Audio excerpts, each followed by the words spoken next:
നമ്മുടെ കാലിന് വയ്യാഞ്ഞിട്ടേ ഒന്ന് ക്ലിനിക്കിൽ പോയി കഴിഞ്ഞ് കഴിഞ്ഞപ്പോഴത്തേനും അവിടെ നിന്ന് ഇറങ്ങി കഴിഞ്ഞ് കഴിഞ്ഞപ്പോൾ ഫിലോമിനാസ് എന്ന് പറഞ്ഞിട്ട് ആ ക്ലിനിക്കിന്റെ ഓപ്പോസിറ്റ് ആയിട്ട് ചെറിയൊരു ഷോപ്പ് ഞാൻ കണ്ടു കേട്ടോ.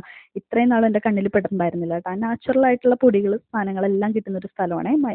മല്ലിപ്പൊടി, മുളക് പൊടി, മഞ്ഞൾപ്പൊടി, പിന്നെ ബനാന പൗഡർ, കുഞ്ഞുങ്ങൾക്ക് കൊടുക്കാവുന്ന കണ്ണങ്കായ പൗഡർ ഇല്ലേ അത്, പിന്നെ ഹെൽത്തി മിക്സ് പൗഡർ, അതുപോലെ തന്നെ ഈന്തപ്പഴം, കൊടംപുളി അടക്കം എല്ലാ സകല സാധനങ്ങളും ഉണ്ട് കേട്ടോ. ചിപ്സ്, ഇന്ദുപ്പ്, റാഗിപ്പൊടി, അങ്ങനെ എല്ലാം ഉണ്ട് കേട്ടോ. എല്ലാ ഐറ്റംസും ഉണ്ട്.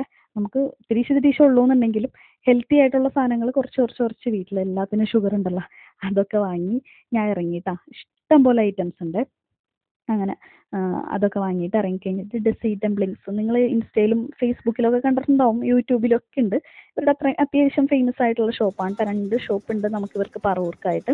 നമ്മൾ ക്രീമി മോമോസും ചിക്കനൊക്കെ വാങ്ങി, ബോബയൊക്കെ വാങ്ങിച്ച്, ഒരു 4 ഫ്ലേവറിന്റെ ബോബയൊക്കെ വാങ്ങി അതൊക്കെ കുടിച്ച് കഴിഞ്ഞിട്ട് ഇറങ്ങിക്കഴിഞ്ഞ് കഴിഞ്ഞപ്പോഴത്തേനും ഇല്ലേ ഈ മതിൽ പൊട്ടിയതിൻ്റെ ഇടയിലായിട്ട് അത്തിപ്പഴത്തിന്റെ ചെടി നിൽക്കുന്നുണ്ട്. എൻ്റെ കണ്ണിൽ പെട്ടെന്ന് 2 പഴുത്തൊക്കെ ഉണ്ടായിരുന്നു. ഉള്ളിലൂടെ കൈയിട്ടൊക്കെ പറിച്ച്, പക്ഷെ കഴിക്കാൻ പറ്റൂല എന്ന് അറിയാൻ പാടില്ല കേട്ടോ. വായിൽ വെച്ച് കഴിഞ്ഞപ്പോൾ തന്നെ എന്നെ വഴക്ക് പറഞ്ഞാൽ ഞാൻ